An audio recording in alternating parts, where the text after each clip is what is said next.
In the Know. Welcome to In the Know. Willard Shepard with Willard Shepard Law and Media. And today, one of my law school FIU classmates, and we have to brag about our law school at FIU and the highest bar passage rate in the state of Florida, attorney and rights expert, Mr. Ivan Parron. Thank you so much for being with us today here and this important topic. People have heard a little bit about artificial intelligence, and this is right up your lane with the law. But first of all, tell us about your practice and our history back at FIU and the things that you've blazed the trail, being in really one of the first classes there. And I saw a note the other day that we have the highest bar passage rate again, going on more than a decade. So great to have you here on the Community News Network today. Thank you for having me. I appreciate it. Basically, I was part of the inaugural class at FIU Law. It was an amazing experience, big chance. The law was a second career for me. I had initially been an entrepreneur and a software engineer and invented the first version of iTunes back in the late 90s, did the whole .com route. April 14, 2000, the stock market crashed with all the .coms, and on top of that, a company called Napster came out on the scene giving away music for free. But in that time, I was able to sign the first digital distribution deals with Universal, Warner, Sony, BMG. So, I mean, we were a bit early, but we were right there on the cusp of what happened, and that's when I decided to go back to law school and was hired by Universal Music Group. Before I graduated, went to work in-house for them for a number of years, modernizing all of their contacts to include new technologies and so forth in the type of intellectual property rights that they were receiving from their clients, from their artists that they were signing and so forth. So yeah, it's been an amazing run. So tell me about your practice, and I'm laying the groundwork here for the people with us today and that will see this online and down in the future, that you're the perfect person to educate us about artificial intelligence. So tell me about your practice today. Sure. So my practice has always been focused on entertainment, media, and sports. All three areas have really been evolving and converging due to technology over time. The background that I had in technology has really enabled me because it just makes sense in how these new technologies are evolving, and specifically with intellectual property rights, which is really the core business of entertainment, media, and sports. This bundle of rights in the creation, acquisition, and exploitation of those rights, and so forth. And it's really at the core of what the industries are. Okay, so to this point, define artificial intelligence for us. Sure. Basically, it's exactly what the words say. It's a bundle of intelligence that is artificial. So the way that you could think of the advancement of it, initially we had search engines on the internet, and we all know how powerful search engines is. You could do searches and look through millions of data sources and find information and so forth. I mean, that was really the first major step with the internet and so forth in advancing technology. Now what you have with artificial intelligence is it's almost like a smart brain that learns. So they may do a search one time, but they retain the information.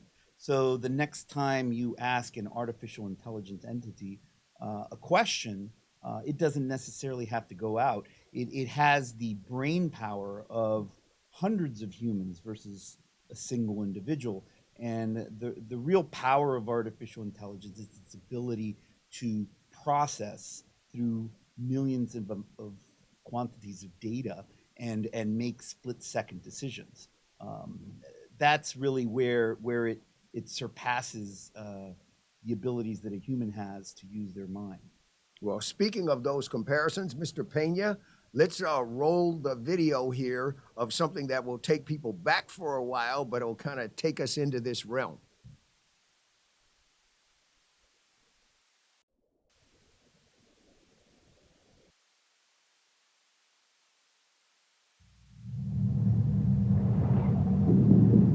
In the 21st century, A weapon will be invented like no other. This weapon will be powerful, versatile, and indestructible. It can't be reasoned with. It can't be bargained with.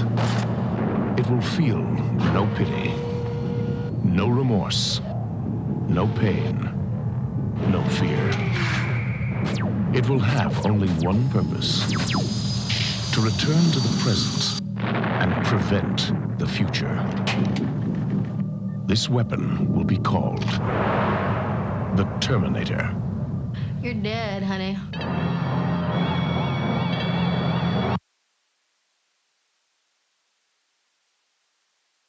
Terminator using this kind of intelligence back then, looking into the future.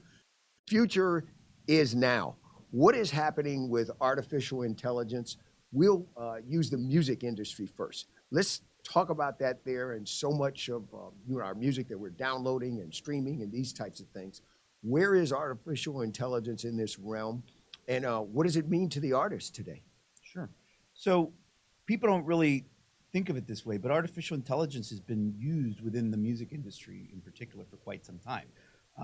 The way that it's been utilized is in software applications. For instance, Auto-Tune, you're familiar with. Auto-Tune is a form of artificial intelligence, and it kind of gives us an idea of perhaps how certain elements of artificial intelligence would work in the future, where you would have a software company that would license its use to utilize. And it's basically utilized as a tool, not as the creative source itself, but in utilizing the technology to enhance that an artist can use as a tool. So what Auto-Tune basically does is, if you have a vocalist that sings and their pitch is a little bit off, or the way their sound is a little bit off, with the Auto-Tune, it can automatically use artificial intelligence to fix Even that out. and even things out. That's how it's been utilized up until now.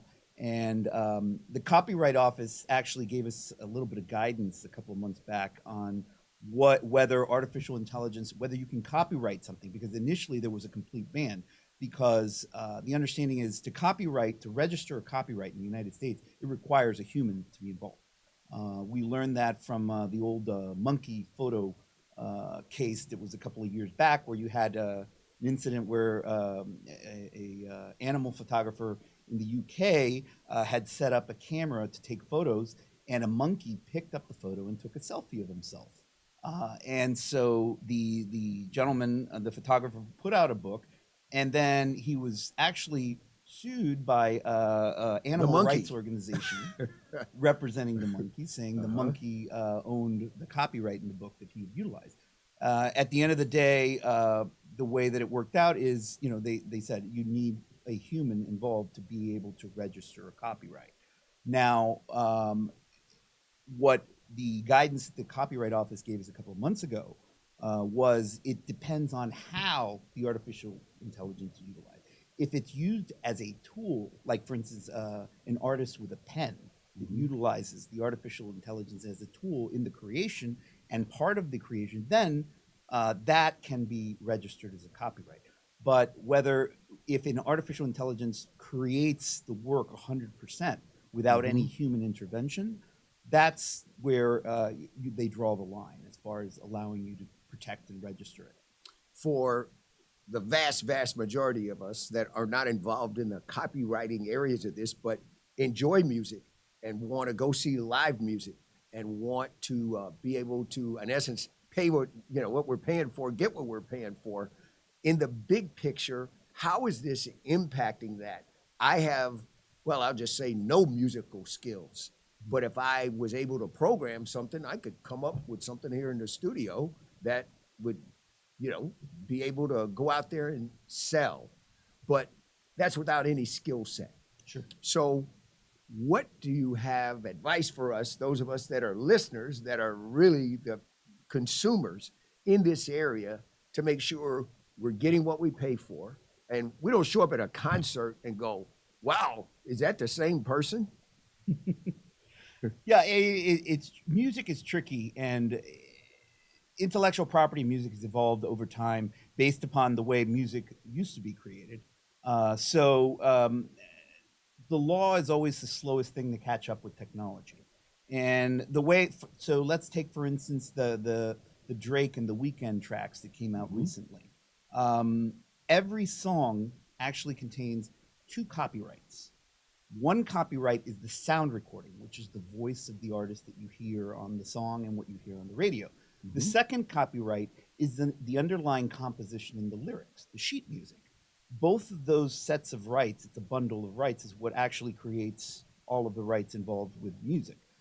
Now, when AI created a song by Drake and a song by The Weeknd, it was a new song. It was a newly created song. It wasn't a song that had been written before or that had been sung before. So if we look at the copyright with respect to the composition, it's a newly created product. So we don't really know how AI was utilized in creating that composition, whether it was used as a tool or whether it was fed or learned other sheet music. The same thing goes for the sound recording. We don't know to what level, because these were anonymously released songs, we don't know to what level. We don't have an investigation that went in to see how it was utilized to create. So we really don't have an idea whether it will reach that level of copyright infringement. What we do have is something called publicity rights. And publicity rights is the right of an individual to protect their name, image, and likeness, which is a popular term now in sports. But that also includes elements like a person's voice and their caricatures and so forth. The interesting thing is that publicity rights are not an evolved area of the law. It's a state-by-state law. There is no federal law oversight or oversight as far as a person's publicity rights. It's state-by-state. So that's why here the Gator fans and the Knoll fans and the Canes fans, football players, basketball players, and we're seeing this name, image, and likeness controversy because some states have very stringent rules and some have none, and it's very difficult when they're all competing against each other. That's one element of it. But separately, the publicity rights statutes, certain states have much stronger. So for instance, one of the largest publicity rights statutes in the United States is the state of Tennessee. Now you would wonder, why would it be in the state of Tennessee? Well, Country music. What famous person comes from Tennessee? Elvis Presley. From Memphis. Right. So Elvis's estate is based out of Tennessee. And to protect his voice, his image, his likeness, to be able, so the estate can continue to license it, that is a publicity right. And certain states will protect it. I believe there was one in New Mexico for 100 years for certain rights of name, image, and likeness, and so forth, beyond the person's life. And that's really an area that's going to be really growing. You have, for instance, James Earl Jones recently licensed his voice rights of Darth Vader to Lucasfilm and to Disney for life. So beyond his lifetime, they will be able to utilize his voice with artificial intelligence to recreate Darth Vader. You mentioned The Weeknd. We want to show you this, Mr. Pena. If you want to play this, this went worldwide. This clip here is from the Canadian Broadcasting. Just an idea of what their viewpoint was about what happened after Drake and The Weeknd and this, I'll use the word tune, showed up.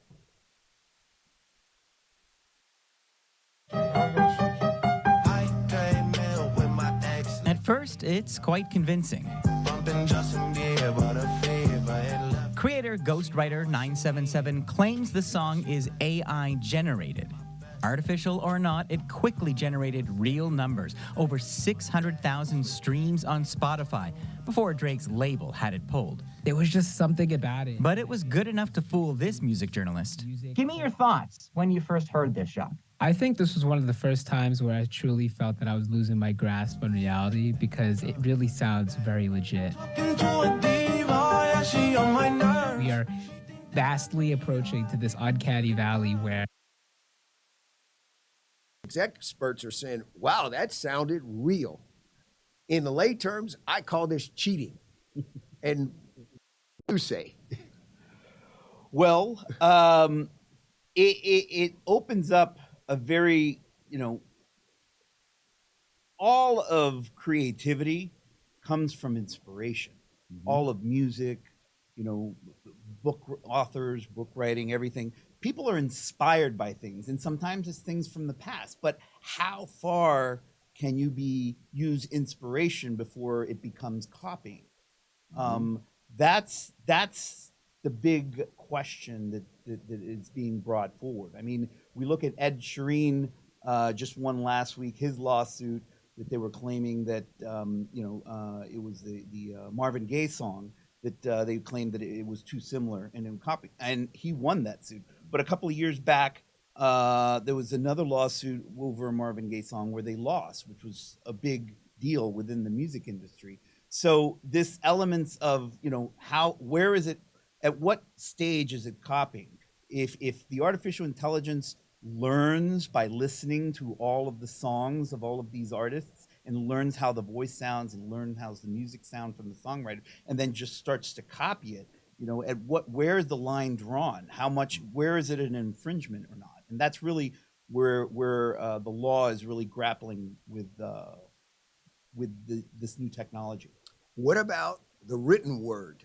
The screenwriters are on strike right now.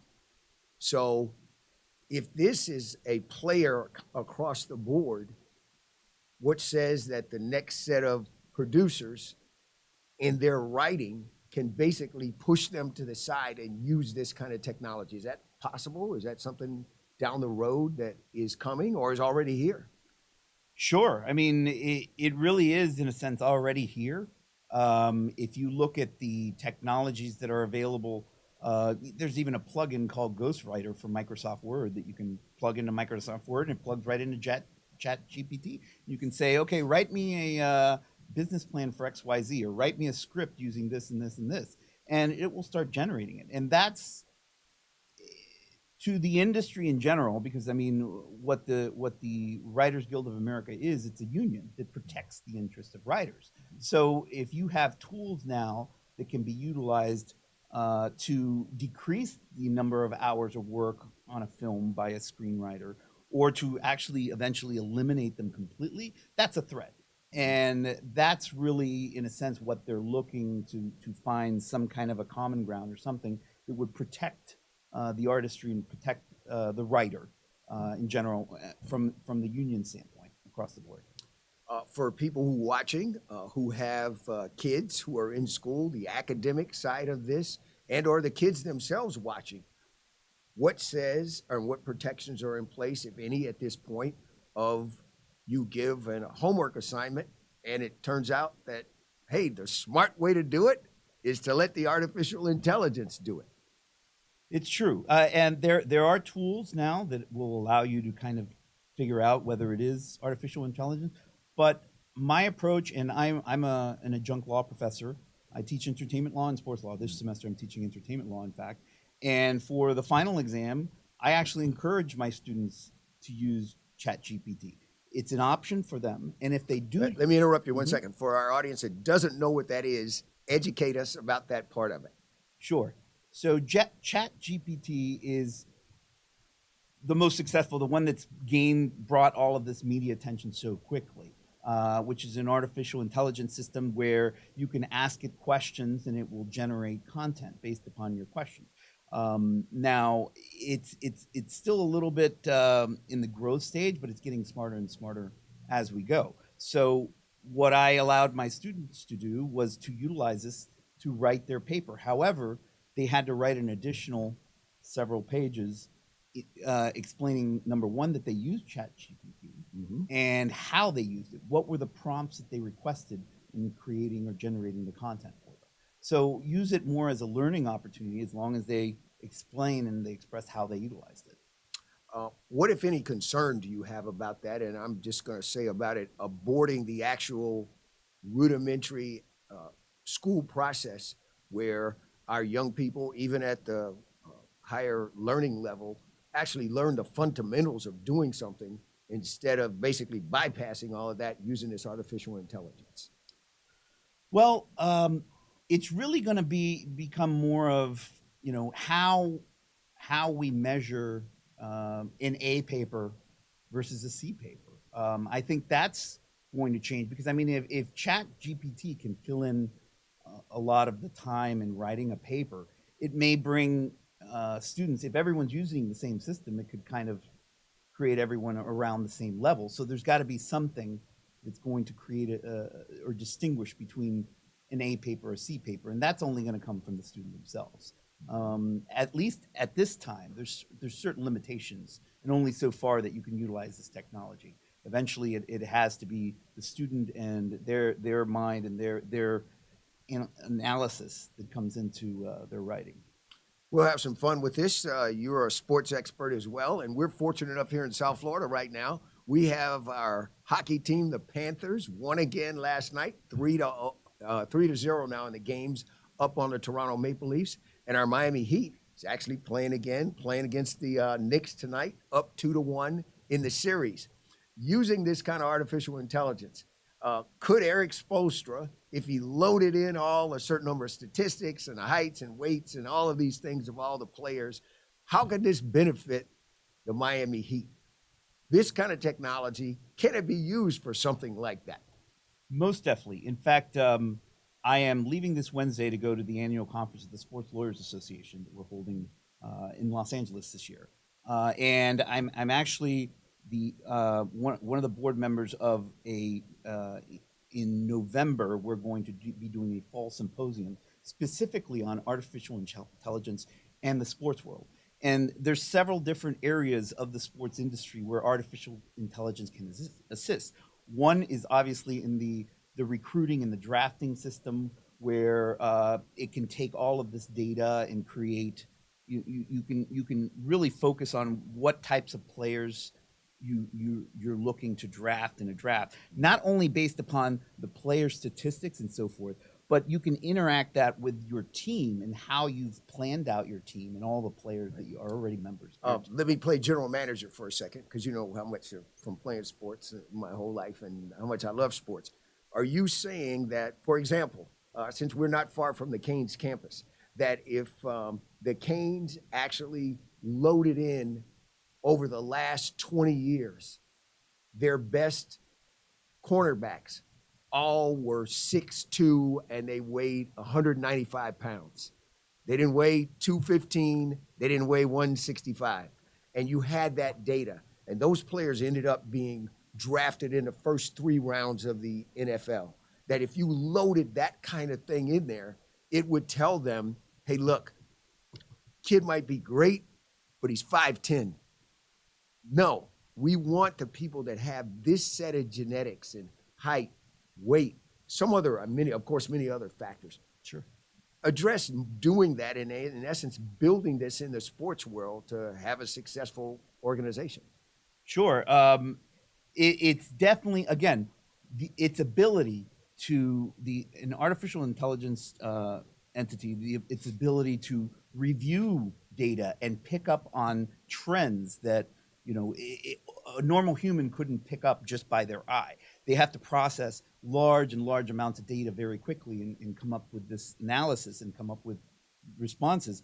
That opens up to where we can get very specific as far as the type of athletes that a team would be looking for that works well within their system. Mm-hmm. I mean, it brings up a lot of other questions eventually. There's ethical questions that are involved, and whether it's going to skew the findings in certain ways or another way. That's a big debate that's going on now. That's one of the concerns that Elon Musk has brought up constantly.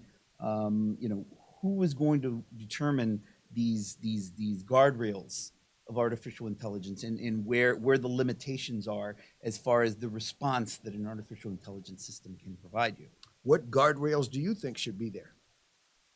Well, I wouldn't. I just think that it's just something that just needs to be monitored. There's certain, if we focused on, for instance, if we look at, you were showing the Terminator movie, there's certain areas where artificial intelligence should have certain guardrails as far as any operating large machinery where humans can be injured and things like that. Another movie that was from the 80s, War Games, if you recall, That was another artificial intelligence where they wanted to remove the humans of the loop in the nuclear missile process and so forth. Again, how much of this do you want to turn over to a machine? 100%. You know, those are the areas that I think that need some guardrails as far as how leaving a human within the process, where, you know, if an effect can be to actually harm or injure a human, then there should be some human involvement. Okay. Over the next, I'm going to fast forward you now to the end of this decade. Will this be part of our daily life in the sense of I pull in my driveway and right now I have to hit the gate for the gate to come open, but I come home kind of roughly, let's say, the same time every day? That we'll need to do that. You'll just kind of come up and they know, oh, hey, Ivan comes home every day about this time. Gate opens, same thing, your door automatically opens. I mean, is this going to be a part of our daily lives? Most definitely.